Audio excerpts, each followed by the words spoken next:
പശ്ചിമേഷ്യയിൽ കാലങ്ങളായി പുകയുന്ന സംഘർഷങ്ങൾക്ക് പുതിയ മാനം നൽകിക്കൊണ്ട് ഇറാനും ഇസ്രയേലും തമ്മിലുള്ള ഏറ്റുമുട്ടലുകൾ കൂടുതൽ രൂക്ഷമായിരിക്കുകയാണ്. സമീപകാലത്ത് നടന്ന സൈനിക നീക്കങ്ങളും നേതാക്കളുടെ വാക്പോരുകളും മേഖലയിൽ ആശങ്കയുടെ കരുനിഴൽ വീഴ്ത്തുന്നുണ്ട്. ഇസ്രയേൽ പ്രധാനമന്ത്രി ബെഞ്ചമിൻ നെതന്യാഹു ഇറാന്റെ മിസൈൽ ശേഷിയെക്കുറിച്ച് നടത്തിയ പ്രസ്താവനകളും അതിന് ഇറാൻ വിദേശകാര്യമന്ത്രി അബ്ബാസ് അരാക്ചി നൽകിയ ശക്തമായ മറുപടിയുമാണ് നിലവിൽ ആഗോള ശ്രദ്ധ നേടുന്നത്. ഈ സംഭവ വികാസങ്ങളെക്കുറിച്ച് ആഴത്തിൽ വിശകലനം ചെയ്യേണ്ടിയിരിക്കുന്നു. ഇസ്രയേലും ഇറാനും തമ്മിലുള്ള സംഘർഷത്തിന് ദശാബ്ദങ്ങളുടെ ചരിത്രമുണ്ട്. എന്നാൽ ജൂൺ 13 ഇറാനിയൻ ആണവ സൈനിക കേന്ദ്രങ്ങൾക്ക് നേരെ ഇസ്രയേൽ നടത്തിയ ആക്രമണത്തോടെയാണ് സമീപകാല സംഘർഷങ്ങൾക്ക് തീവ്രതയേറിയത്. ആണവായുധ വികസനം തടയുക എന്ന ലക്ഷ്യത്തോടെയാണ് ഈ ആക്രമണം നടത്തിയതെന്നായിരുന്നു ഇസ്രയേലിന്റെ വാദം. എന്നാൽ ഇറാൻ ഇത് നിഷേധിക്കുകയും തങ്ങളുടെ ആണവ പദ്ധതി സമാധാനപരമാണെന്ന് ആവർത്തിക്കുകയും ചെയ്തു. ഇതിന് മറുപടിയായി ഇറാൻ ഇസ്രയേൽ പ്രദേശങ്ങളിലേക്ക് മിസൈൽ, ഡ്രോൺ ആക്രമണങ്ങളും നടത്തി. ഈ സൈനിക ഏറ്റുമുട്ടലുകൾക്ക് പിന്നാലെയാണ് ഇസ്രയേൽ പ്രധാനമന്ത്രി ബെഞ്ചമിൻ നെതന്യാഹു ഇറാന്റെ മിസൈൽ ശേഷിക്ക് നിയന്ത്രണം ഏർപ്പെടുത്തണമെന്ന് ആവശ്യപ്പെട്ടത്. 480 കിലോമീറ്ററിലധികം ദൂരപരിധിയുള്ള മിസൈലുകൾ വികസിപ്പിക്കുന്നതിൽ നിന്നും ഇറാനെ വിലക്കണമെന്നായിരുന്നു നെതന്യാഹുവിന്റെ പ്രധാന ആവശ്യം. ഇറാന്റെ മിസൈൽ ഭീഷണി ഇസ്രയേലിന്റെ സുരക്ഷയ്ക്ക് ഭീഷണിയാണെന്ന് അദ്ദേഹം വാദിക്കുകയും ചെയ്തു. തന്റെ രാജ്യത്തിന്റെ നിലനിൽപ്പിന് ഇത് അത്യന്താപേക്ഷിതമാണെന്നും അദ്ദേഹം ഊന്നി പറഞ്ഞു. ഇസ്രയേലിന്റെ സൈനിക മേൽക്കോയ്മയും പ്രാദേശിക സുരക്ഷയും ഉറപ്പാക്കാൻ ഇറാന്റെ മിസൈൽ ശക്തി നിയന്ത്രിക്കേണ്ടത് അത്യാവശ്യവുമാണെന്ന് നെതന്യാഹു വിശ്വസിക്കുന്നുണ്ട്.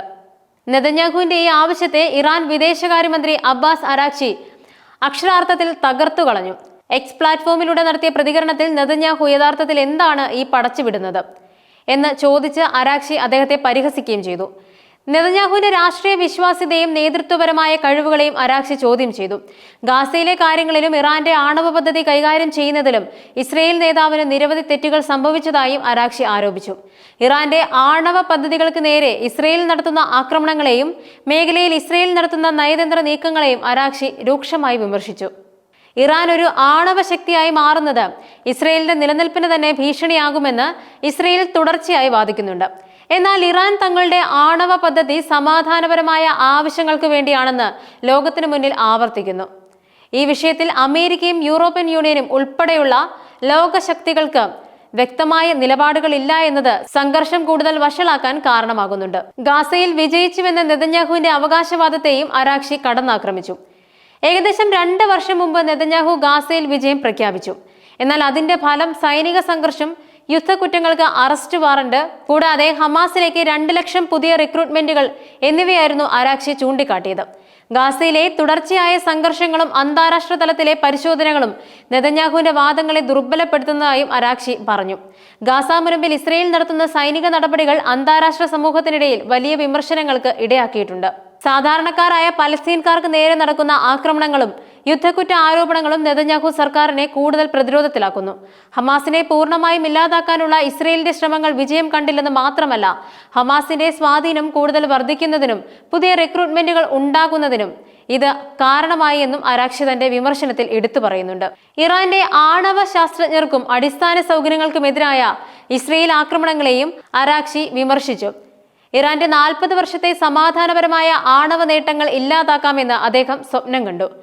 എന്നാൽ അതിന്റെ ഫലം അദ്ദേഹത്തിന്റെ കൂലിപ്പടയാളികൾ കൊലപ്പെടുത്തിയ ഓരോ ഇറാനിയൻ അക്കാദമിക് വിദഗ്ധരും 100-ലധികം കഴിവുള്ള ശിഷ്യന്മാരെ പരിശീലിപ്പിച്ചിരുന്നുവെന്നും അരാക്ചി പറഞ്ഞു.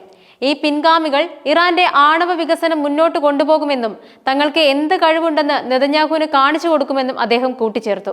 ഇസ്രയേൽ നടത്തുന്ന ഇത്തരം ആക്രമണങ്ങൾ ഇറാനെ കൂടുതൽ ശക്തരാക്കുകയുള്ളൂ എന്നും അരാക്ചി വ്യക്തമാക്കുന്നുണ്ട്. ഇറാന്റെ ആണവ പദ്ധതിക്ക് പിന്നിൽ പ്രവർത്തിക്കുന്ന ശാസ്ത്രജ്ഞരെ വധിക്കുന്നതും അടിസ്ഥാന സൗകര്യങ്ങൾ നശിപ്പിക്കുന്നതും തങ്ങളുടെ വികസനത്തെ തടസ്സപ്പെടുത്തില്ലെന്ന് ഇറാൻ പറയുന്നുണ്ട്.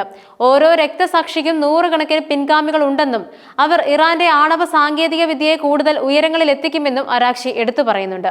ഇത് ഇറാന്റെ ദൃഢനിശ്ചയത്തെയും ആത്മവിശ്വാസത്തെയും വ്യക്തമാക്കുന്നുണ്ട്. അമേരിക്കൻ പ്രസിഡന്റ് ഡൊണാൾഡ് ട്രംപുമായുള്ള നെതന്യാഹുവിന്റെ ബന്ധത്തെയും അരാക്ചി ലക്ഷ്യം വെച്ചു.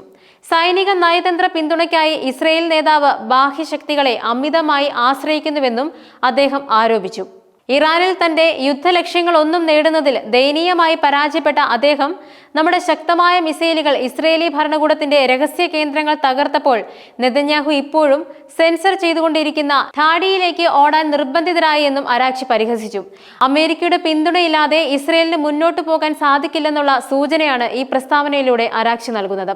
ഇറാനെതിരെയുള്ള നീക്കങ്ങളിൽ അമേരിക്കയുടെ സൈനികവും രാഷ്ട്രീയവുമായ പിന്തുണ ഇസ്രയേലിന് നിർണായകമാണ്.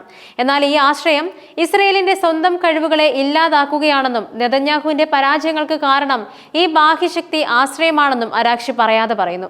ഡാഡി എന്ന പ്രയോഗം ട്രംപുമായുള്ള നെതന്യാഹുവിന്റെ വ്യക്തിപരമായ ബന്ധത്തെയും അതിലൂടെ ലഭിക്കുന്ന സഹായങ്ങളെയും പരിഹസിക്കുന്നതാണ്.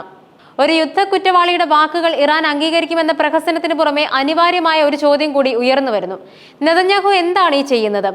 ഒന്നുമില്ലെങ്കിൽ വൈറ്റ് ഹൗസിൽ മൊസാദിന് എന്താണ് കാര്യം എന്ന് ചോദിച്ചപ്പോൾ അരാക്ചി തന്റെ വിമർശനം അവസാനിപ്പിച്ചു. നെതന്യാഹുവിനെ ഒരു യുദ്ധ കുറ്റവാളിയായി ചിത്രീകരിക്കുന്നതിലൂടെ അദ്ദേഹത്തിന്റെ വാക്കുകൾക്ക് യാതൊരു വിലയുമില്ലെന്ന് ഇറാൻ വ്യക്തമാക്കുന്നു. ഗാസയിലെ യുദ്ധക്കുറ്റ ആരോപണങ്ങൾ നെതന്യാഹുവിനെതിരെ നിലനിൽക്കുന്ന സാഹചര്യത്തിൽ ഇത്തരമൊരു പ്രസ്താവനയ്ക്ക് വലിയ രാഷ്ട്രീയ പ്രാധാന്യമുണ്ട്.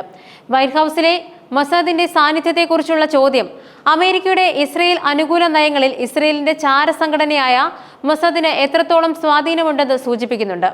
ഇത് അമേരിക്കൻ ഭരണകൂടത്തിൽ ഇസ്രയേലിനുള്ള അമിത സ്വാധീനത്തെക്കുറിച്ചുള്ള ആശങ്കകൾ ഉയർത്തുന്നു.